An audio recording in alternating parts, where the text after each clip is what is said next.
Bom dia a todos, bom dia. Antes de dar início ao meu comentário aqui, mandar um abraço a doutor Penalva, dermatologista, e sua esposa Luísa, que são ouvintes aqui do programa e do meu quadro. Um abraço a eles e um bom dia. Vamos ao tema de hoje: o mito das mentiras. O ocupante do Planalto, ao longo de sua vida pública, a única coisa que faz bem é mentir. Ele utiliza a sua verborragia tosca para disparar as mais deslarvadas mentiras sem nem ao menos ficar ruborizado. O fato dele se especializar na arte do Pinóquio, competir em razão da liturgia do cargo, não ficar mentindo à torta direito. Por outro, os fanáticos, sim, fanáticos, porque é a única explicação para os que veem como líder acreditar nas suas falas enganadoras e nunca nem ao menos verificar se fala algo correto ou verdadeiro. Vou aproveitar o espaço e desmistificar as muitas mentiras ditas pelo mito, e que muito puxa-saco e jornalistas da Gagá juram que se trata da mais lídima verdade, incluído nesse rol também os amiguinhos amestrados que acreditam piamente em tudo que ele fala.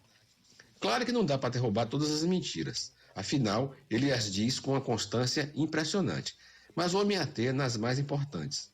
Lembrando que o que eu vou narrar são fatos e não meras ilações, aos quais deixo para o ocupante do Planalto dizê-las. Então vamos a elas. O mito diz que o governo dele não tem corrupção ou corruptos. Vejam só.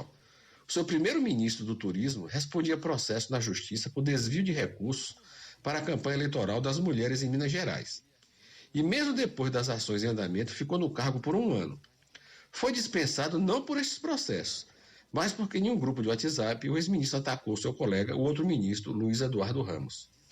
O governo Bolsonaro terceirizou o seu governo ao Centrão e, para isso, permitiu, através do orçamento secreto aos parlamentares do Congresso Nacional, movimentar a estupefaciente quantia de 24 bilhões de reais, sem identificar para onde iam esses recursos.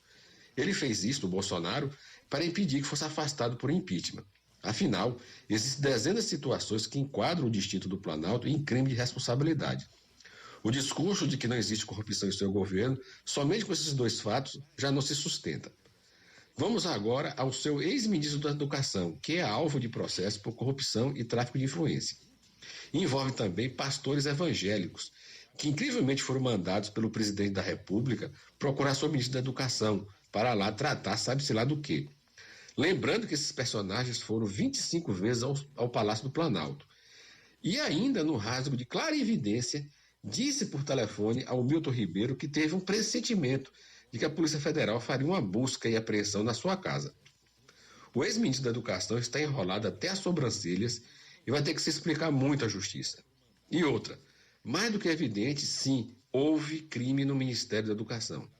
Mas o Pinóquio diz sem pestanejar que o seu governo é zero corrupção. Só jornalista Gagá que compra esta versão. Sem sombra de dúvidas, é o governo mais corrupto da história republicana brasileira. Outra mentira contada em verso e prosa pelo ocupante do Planalto é afirmar que tem provas da fraude das eleições que elegeu o presidente da República em 2018. Diz o Pinóquio que tem provas que ele ganhou no primeiro turno. Como é uma mentira deslavada, essa sua história fica no campo do ridículo. Hoje ninguém dá bola para essa fantasia de alucinado, nem seus miquinhos amestrados. Por fim, uma história do balacobaco, que foi contada pelo jornalista Hélio Gaspari na Folha de São Paulo, no último domingo, que mostra o grau de cupidez que chegou ao governo Bolsonaro. Vou apenas resumir.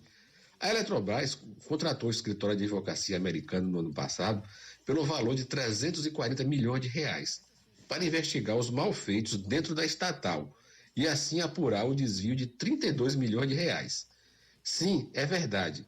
Inclusive, o Tribunal de Contas da União está investigando o caso. E o curioso é que um dos escritórios de advocacia subcontratados, que recebeu a maior parte da vultosa quantia, tem como um dos seus membros o indefectível Carlos Fernando, o ex-procurador da República que atuou juntamente com Dallagnol na Lava Jato de Curitiba. Curioso, né, meus caros amigos? A Eletrobras pagou 340 milhões de reais para apurar desvio de 32 milhões de reais. É do balacobaco. São por essas e outras que as verborragias mentirosas do ocupante do Planalto não se sustentam. O seu governo é um desastre, por qualquer ângulo que se olhe. Se tivesse uma só coisa boa, eu não teria o mínimo pudor de apontar. Mas o que vemos é a destruição das instituições republicanas, desrespeito à ordem pública e por aí vai. É, sem sombra de dúvida, o presidente da República mais mentiroso que já sentou na cadeira do Planalto. E isto aqui não é opinião, é a pura constatação de um fato. Bom dia a todos e até a próxima segunda-feira.